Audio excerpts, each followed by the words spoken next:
You're listening to the Doc Lounge podcast. This is a place for candid conversations with the healthcare industry's top physicians, executives, and thought leaders. This podcast is made possible by Pacific Companies, your trusted advisor in physician recruitment. Welcome to the Doc Lounge podcast. In this episode of our Ask the Expert series, we're joined by Samad Syed, CEO and founder of SRS Web Solutions. Samad's innovative mConsent is a leading dental patient engagement software used by over 10 million patients across the USA. He's a visionary in healthcare technology, using his expertise to enhance productivity and profitability in dental practices nationwide. Today, we'll dive into his book, The Art of Patient Re-Engagement, and discuss transformative strategies for patient care, including the impact of AI in healthcare and ways to improve the patient experience. Get ready for a thought-provoking session with one of the leading minds in healthcare technology. Welcome to the podcast, Samad. Thank you for having me, Stacy. Good to see you.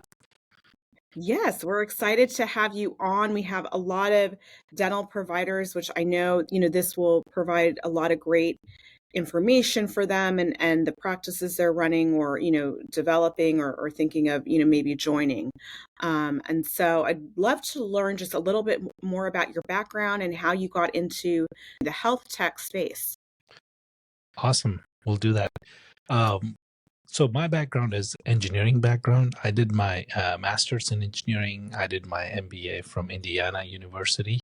And I spent about 10 years in corporate world trying to understand how to improve the bottom lines by improving the productivity of the businesses.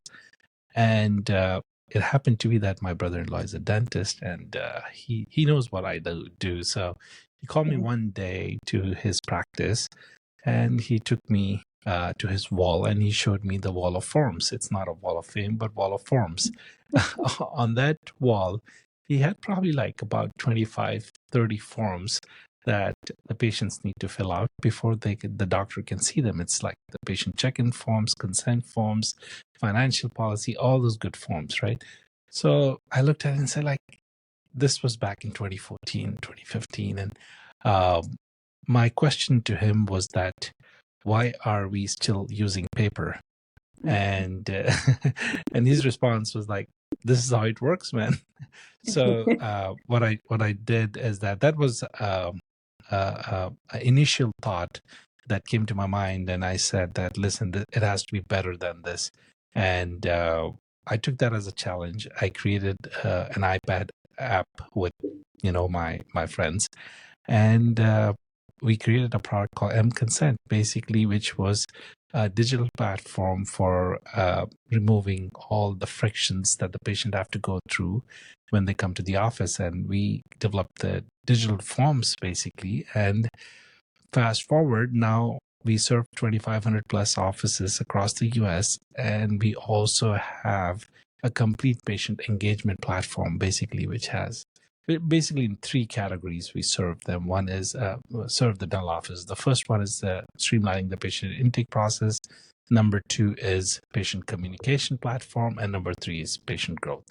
So we help dental offices in this three platforms. So long answer to your questions on how did I get started into this.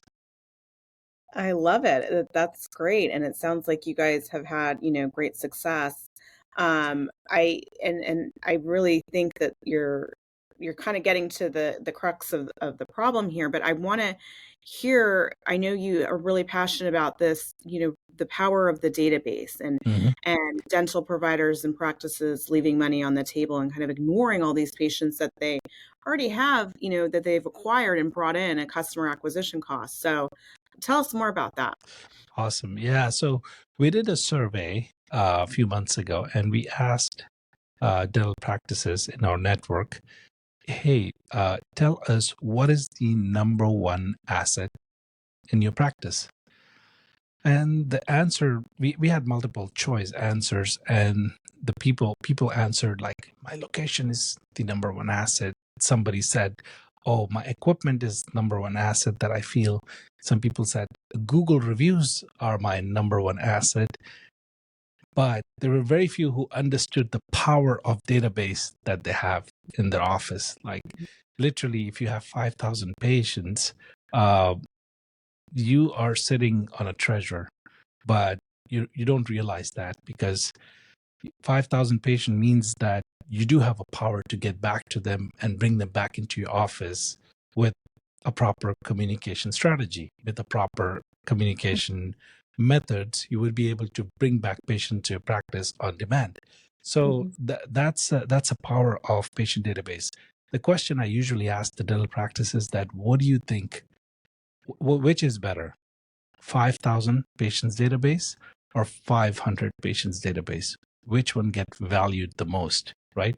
The patients that are sitting in your database, each one of them has a cost that you have paid to acquire them, meaning that each patient that you have in your database, there is somebody out there who's willing to pay $400 to $500, $600 to get them into their database.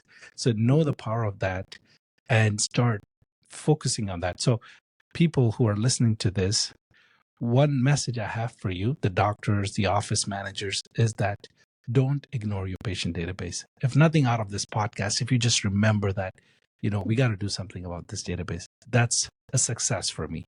That's a message that I'm trying to get to all the dental practices that I know. Well, I love that. And coming from a marketer, I definitely appreciate that. And, we're very familiar, in the marketing side and technology side about customer acquisition costs. So I think that is a really great point. You've already somehow brought them into your practice, or probably paid for them at some point to acquire them. And then really what they need are multiple touch points and kind of a nurture strategy to re-engage with them.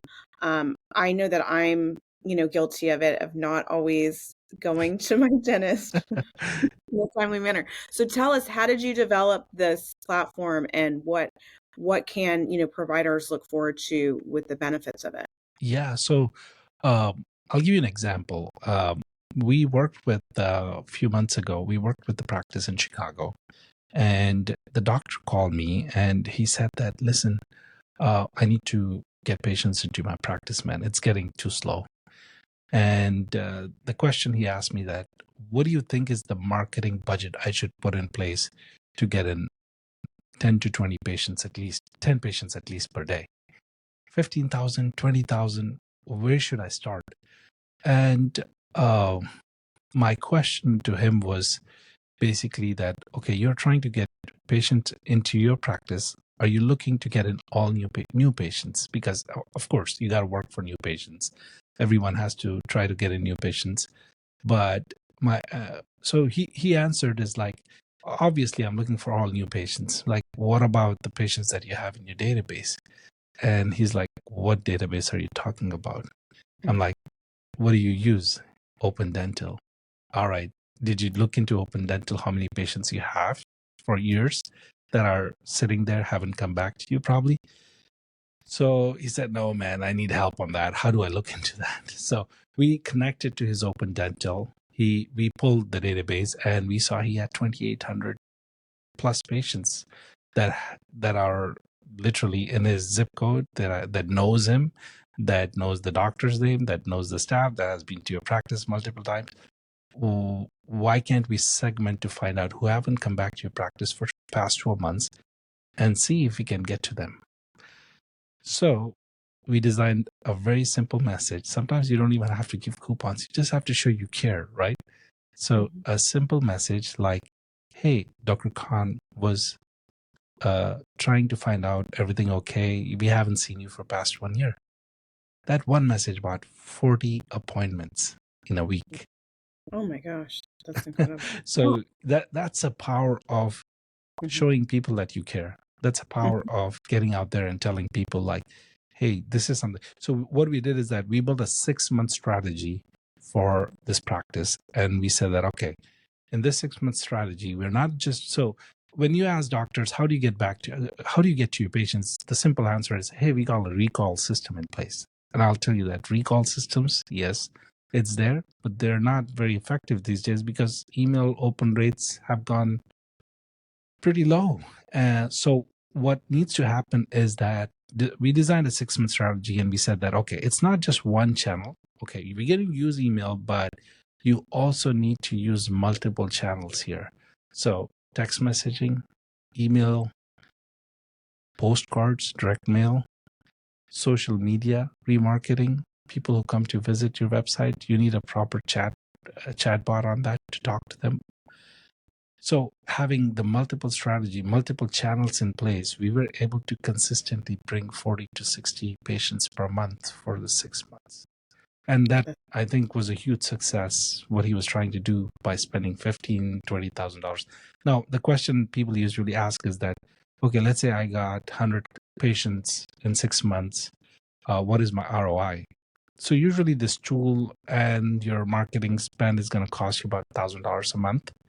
But what you're going to get, 100 patients for, let's say, $6,000, what is your ROI? Get 100 per patients, so production per patient, if it's $700 to $1,000, that's between $50 to $70,000. Is that worth to spend $6,000 to get $50 to $70,000 worth of production? I think so. I think it's a really good investment if you start looking right into your patient database and start digging out, those patients who haven't come back to your practice for a long time. That's what I wrote in my book. So if the art of patient engagement, which is available on Amazon, I'm shamelessly advertising it, but it is being done for dental practices to learn how to do it by themselves. If they can do it by themselves, it's manual, but still somebody got to do it. Having a simple newsletter going out a month, bring patients.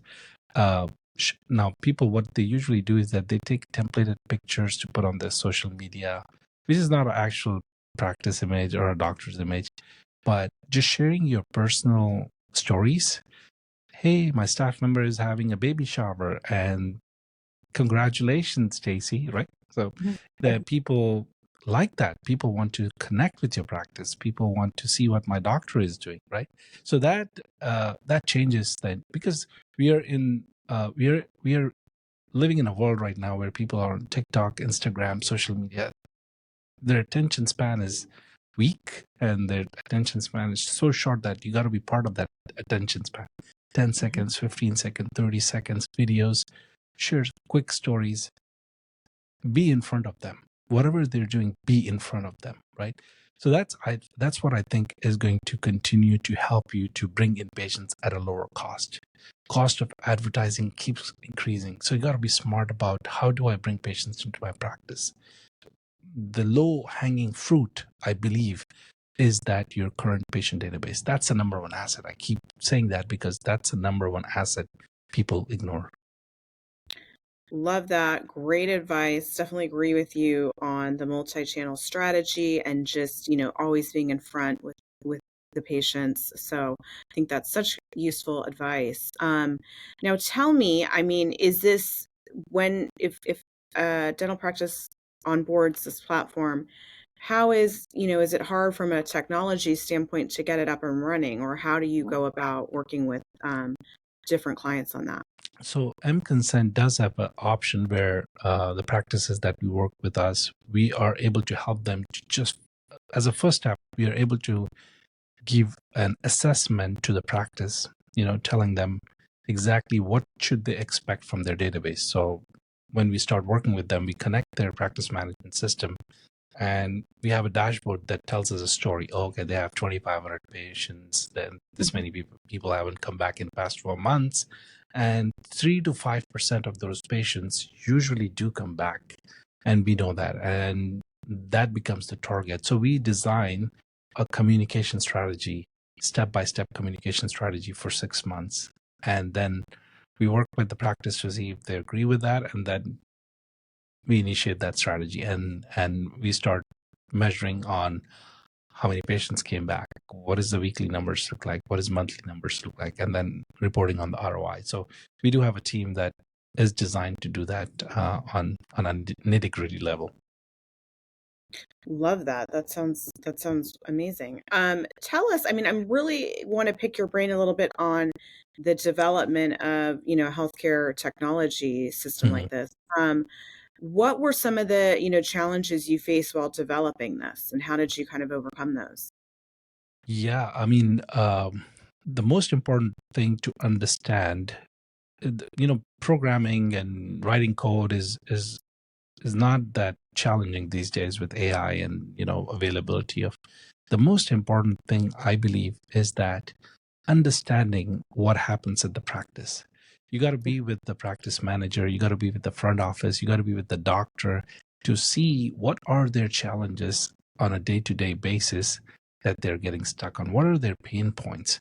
Once you understand their pain points, then it's easy for you to use the technology that's available out there and say that, okay, this is possibly a solution that can be implemented in the practice and help the dental offices. So I'll give you an example of implementation of AI that our team is working really hard on, which is the dentists have to take notes about each patient communication on, what is happening with this patient, what did they do, what was the treatment proposed, and all that stuff. And it takes time for them. With AI in place, the literally the doctor can on his phone he can say record, and he can tell the story, and the AI will read it and properly format it to a point where it will be standard notes, where you can just push it into your Eaglesoft open with one single click. And that notes will also tell you if you're missing any points, like, hey, you didn't talk about what was the treatment that you offered. Hey, you didn't talk about, what was the complaint of the patient that when he came in.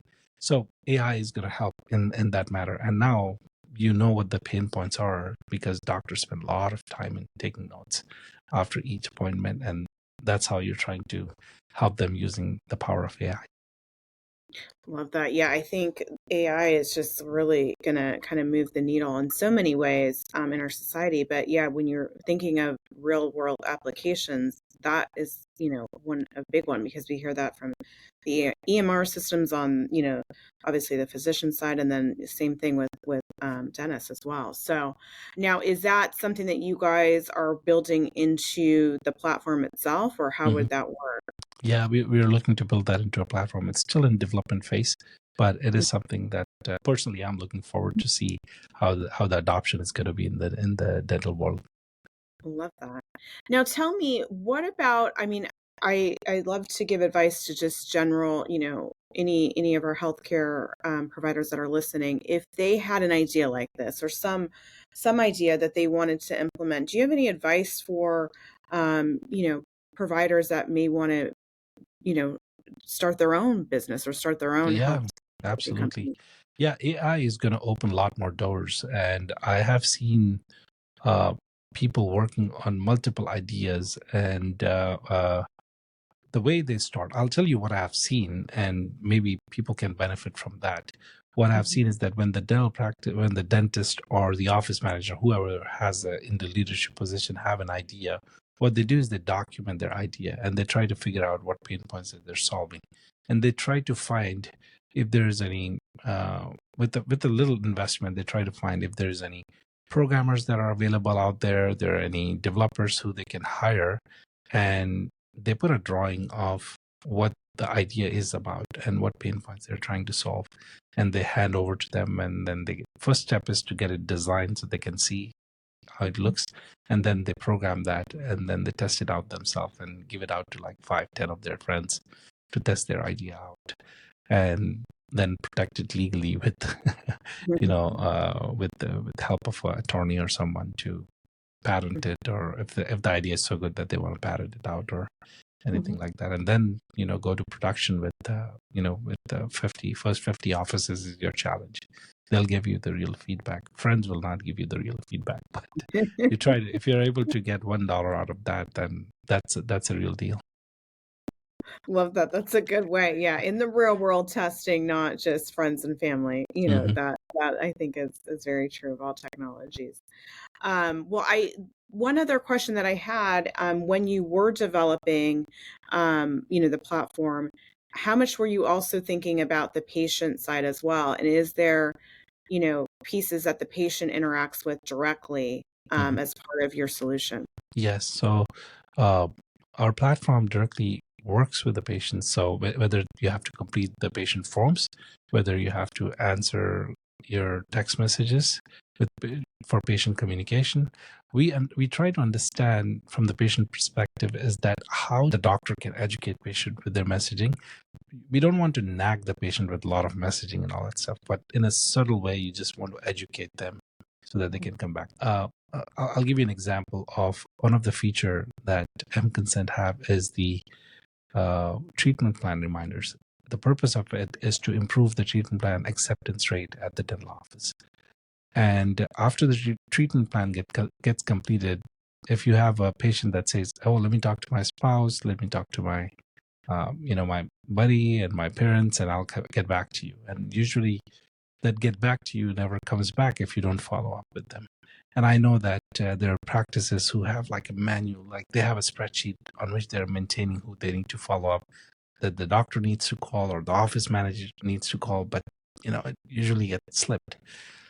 Mm-hmm. So we developed a system where we read the code of what the treatment plan was given about. So if it was about cavity, then we have subtle messaging that goes out after a couple of weeks that says that, "Hey, I know that you are struggling with your cavity, but know that this is just going to get worse. It's not going to get better.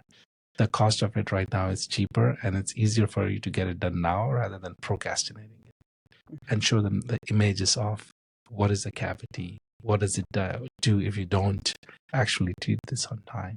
So those kind of messaging actually goes out to them, reminding that this is an opportunity for you to fix it now rather than delaying it. So that helps patients to get educated and also helps the practice, because a message, it does their job of, you still need to call them because that's going to help you to close that. But the education part is done through automated messaging. So smart. Love that. And obviously, that is something where you're like, okay, I'll come back to get a cavity. And then you are like, well, when am I prioritizing that? So it's such a smart thing to do and stay top of mind, for the patients. Lastly, just wanted to, know kind of your thoughts about, anything else that you're, working on or developing. Do you kind of see your technology just sticking within dental world or, beyond that?